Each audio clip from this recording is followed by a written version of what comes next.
All right, so let's start it off. Break it down.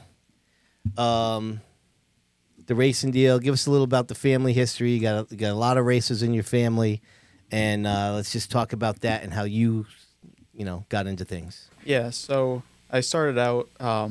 Before I started out, both my dad and my grandfather raced throughout Connecticut. My parents met at the Speedbowl, so I was born right into a racing family. It's funny, I was never really interested in racing. When I was story. Like, my mom would force me to go to the track, and we'd go sit in the parking lot and listen to the radio on Saturday nights. Yeah. So, dude, seriously, he was like, you would go into the parking lot and listen to the radio? Yeah, because like the PA would be on the radio. So you wouldn't want to go in? Heck no. Dude, he was borderline miserable. I remember those days. That's insane. I'd be like, that kid's never going to get into racing. Yeah. I was just never into it. And then my brother started racing Wild Thing karts back in like 2010 or 11. And I got jealous because my dad was spending so much time with my brother. So what's his name? Cameron. Cameron. Oh, yeah. Yep.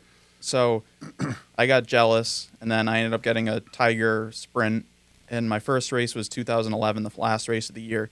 I went out for practice, and I got lapped in practice. Wow. And, yeah, I sucked.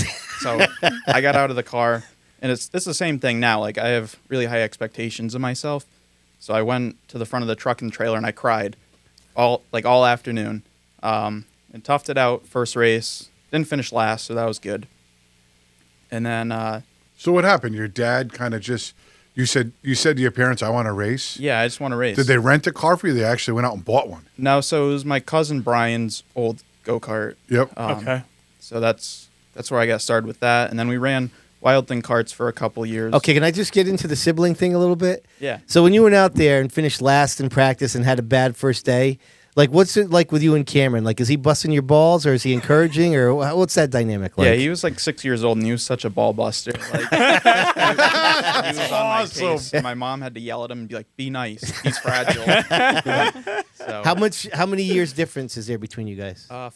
Oh, is there really? Yeah. I was gonna guess like 3. Okay, yeah. All right. So So he's a little brother. Yeah, little brother. So he's 6 and you're 11. Yeah. Okay. Wait, Yeah. he's busted your balls? Yeah. Since birth, yeah, he's always been like that. So I ran Wild Thing karts for a couple of years. Won a championship in the Junior Outlaw division in 2014. And then after that, my dad's like, "All right, if you want to keep racing, we should go to a full-size car." So we built a Young Guns car for Monadnock. For you guys that don't know, it's pretty much like an X car. But up at Monadnock, they have a division for 12 to 15-year-olds. Because my dad's like, "You're not ready to race against those guys." So we built a Chevy Cavalier, and the thing was fast. Like, we won 5 races first year. And then got a mini stock rear-wheel drive. The mini stock came from a shed somewhere. You probably raced against a car. It came from Waterford. Guy raced like in the 90s or something. And won the championship up there in 2017. And then we got into SK Light Racing. So it was only 2 years that you did the mini stock? Yeah. Yeah. And he went straight to SK Light? Yep. Oh, okay, so that happened pretty quick. Yeah. Yeah. What's that change like? It was pretty different. I mean, just going from Monadnock to Stafford. Monadnock's a tight quarter mile, so Right. there was definitely a huge learning curve. Like, we Right. do a lot of things ourselves. So was it obviously with your dad and your grandfather, modifieds is where they had a ton of their success. Like, did you know like that's where you were headed? Yeah, I had no other choice. Yeah. It's all I've ever known, and that's kind of just what I've done. How was your dad with the mini stock? He picked it up pretty quick, just learning how to set it up. Bruce Thomas helped him a lot. Yeah. And then my last race, I locked up the championship, and I let him practice it. When you say Bruce Thomas, you mean junior or the old man? Junior. Okay. Yep. Either way, you couldn't lose. They both know what they're doing with those things. But Right. I was just Oh, yeah. checking. Right. Yeah, so mini stock was fun. I let my dad drive it the last day. He hadn't been Come in the on, car. really? Yeah, he hadn't been in the car in like 5 years, and he's like, "If I'm faster than you, I'm driving it in the feature." Damn! And he got out of the car. He was wearing a gray T-shirt. He was soaking wet. He's like, "No power steering." I was like, "Yeah." Those Back- mod guys, man, they don't like the mini stocks. Yeah. Man. No. If that's where you come in, if you come in the mods and then you go to the mini stock, yeah, you're like, what the hell Right. is this thing? Yeah. Now, which do you find easier to drive? Because like I know the SK Light's obviously faster, but the mini stock, like that thing's not planted to the ground like the mod is. Yeah, I always say that the modified, it's one of the easier cars to drive, especially in practice. I mean, it's a big go-kart. Right. I'd say it's one of the tougher cars to race, though, just with the open wheels. And, yeah, the mini stock was tough. Back then, I was just, like, scrawny 15-year-old kid with tiny noodle arms. And, yeah, it wasn't good. So it's hard to wheel. Yeah. So, what's the age difference with you and Brian? 3 days. Oh, get out of here. Is it really? Yeah. Wow. That's crazy. Yeah.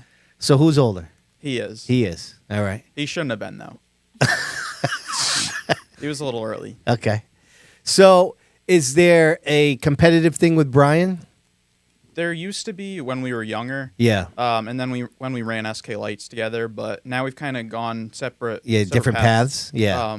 Thing. Yeah. Yeah, right. Okay. How heated was it getting when he was at his prime in SK Lights?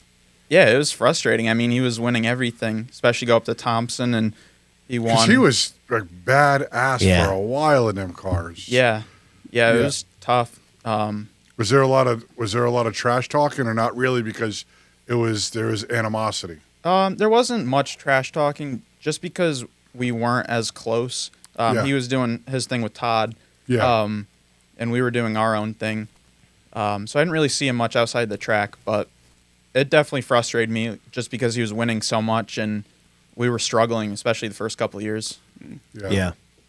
Can we go back to the transition from the mini stocks, right? So Yeah. you had all sorts of success there from the X-type cars, like you won, you said right away, and then you were pretty much winning right away in the minis, right? Yeah.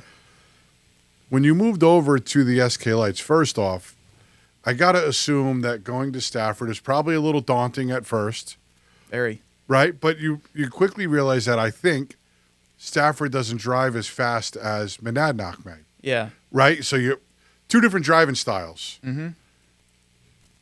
Can you talk about that a little bit, and then not coming out of the gate and having the same success you had at Monadnock? Yeah, so I would say of the 3 tracks, I think Stafford is the toughest one to drive.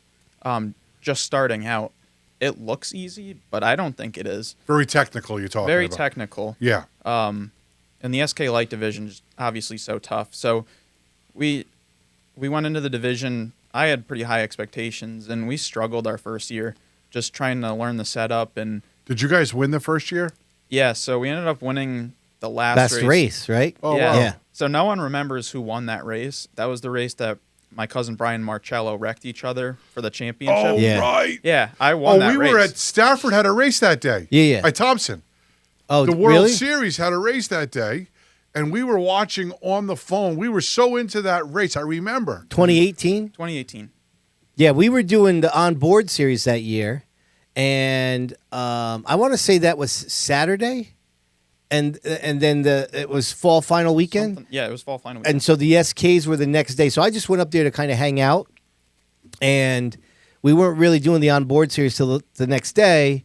And I was like, I'm like, oh no, I probably need to stay and watch this Brian and Marcello drama play out. And of course, and it was. And then you ended up winning, and I was like, oh, that's perfect. And like, Yeah. I've only been to Victory Lane twice, and that at Stafford, and that was the first one. Yeah, that was a cool day. Yeah, your dad was pumped. That was cool. Yeah, that was a really special day, and it's funny because no one remembers that I won that race. Yeah. Just everyone remembers what happened.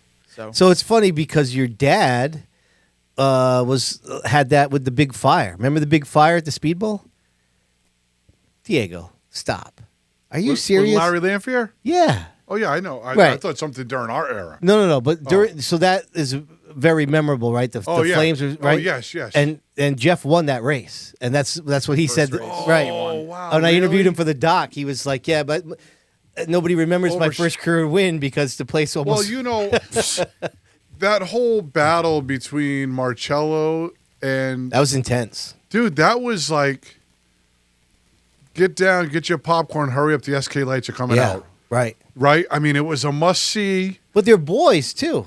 Like Yeah. they're all that little group there. Them Marcello, Mikey Jr., Yeah. Corey DiMatteo, they're all tight. You know, because I remember there was a race up at Thompson. I know we were at Thompson. And we were watching. Was Flo on then? It No. was. It wasn't? No. something was happening either on Streaming Facebook. started with the pandemic. So that it was like 2020. Facebook or something. Somebody Might have put been. something up, and we were watching, and we were like, "Holy shit!" Oh, What year was this? So, 2018. Yeah, no, we didn't even start doing Stafford. Was TV it at yet. the? Was it the last lap? Did they wreck at the last lap? I think there was like 4 to go. Because Stafford used to put out on their YouTube channel like the last lap of every race. Maybe they put a something clip like happened. that in there. I remember because Yeah. we were everybody that was at the trailer. That's how much of a must-see event it was. 'Cause Yeah. everybody at the trailer wanted to know what was happening during that race, Right. Because we couldn't see it. We, Yeah, you know, yeah. we didn't. Right. I remember that clearly. I It's weird. I didn't know you won that race. Yeah. That's crazy. And his dad wins the first race at Larry Lanphier. Right. Melts down the front stretch. right. And so yeah. that's the fire on your Wow. YouTube channel, to be clear, right? yes. The 94 yeah, fire? Yep. Okay, yeah. exactly. Yeah. Wow, yeah. Well, was I in wouldn't remember him 1994? winning that race. Yeah. either, It was to my be honest. 21st birthday. Wow. I was not No there. way. Yeah. That's I the was- year I graduated high school. Yeah. You graduated? Wow. Holy. He's That's what I'm throwing talking zingers about. already. Deep. It's getting Jesus, deep. save a couple for the live show. Well, that had to be a nice way to end the season. If you were frustrated throughout that season and ended on a high note, that had to be a great pick-me-up for the off season, right? Yeah, that was a really big moment. Just all year we had struggled. And then we decided later that week to go to Thompson to run, I think it was World Series that Friday. And I finished second to Brian. That felt like a win because he won he everything was pretty that year. fast. Yeah. Yeah.